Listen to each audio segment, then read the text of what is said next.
Hello, welcome to NoWaterRiver. I'm Renee, and I'm so pleased to present today's guest who knows a thing or two about how a really good poem can carry you away. Please welcome from across the pond, poet, performer, and educator extraordinaire, reading two poems from his debut book, Carry Me Away, Matt Goodfellow.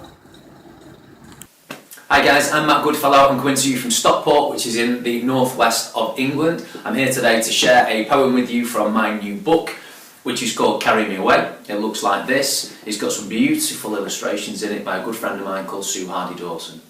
Okay, now the reason I got into children's poetry, I think by quite a lot of the children's poets nowadays, like me, wanted to be a rock star. And that's what I wanted to be. I wanted to be a rock star until I discovered that I had absolutely no musical talent whatsoever, which I found rather frustrating. But I wrote a poem about it which kind of sums up the situation. It's called Musician Wishing, and it goes, I found a trumpet, drum and whistle, started thinking maybe this'll be the sign that I should start myself a one-boy band.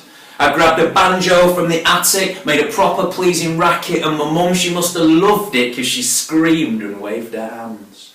All my instruments together, if I'm careful and I'm clever, are a guarantee of fortune will propel me to the top. Now the only thing I'm missing is an audience who'll listen to the magic of my music without begging me to stop.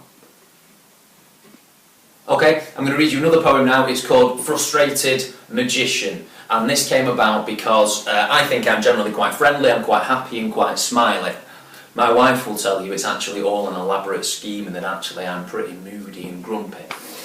There's one thing that really does wind me up, which is being stuck at the back of a queue. And one day we were stuck in a queue in the car with my two lovely children, Daisy and William, and my lovely wife Joanna.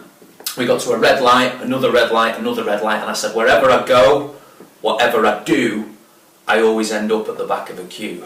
And I started writing a poem. Now, I used to like Roald Dahl a lot as a child, I still do, and what I liked most were the deliciously horrible things that happened to the baddies. So I started thinking, how could I get rid of the queues? The poem goes like this. It's called Frustrated Magician. Wherever I go, whatever I do, I always end up at the back of a queue. I queue for the circus, I queue for the till, I queue at the doctor's to tell him I'm ill. I queue at the sweet shop, I queue for new shoes, I queue for the dodgems, and I queue for the loos. I queue at the football, I queue for my chips, I queue for the coach when we go on school trips. I queue up so often I'm learning a trick to get to the front of the line double quick. I itch and I scratch, I start jumping around, I shout, goodness, you'll never believe what I've found. I'm covered, they're biting, enormous black fleas. Help me, oh help me, won't somebody please? And in under a minute, there's nobody here. And that's how to make all your cues disappear.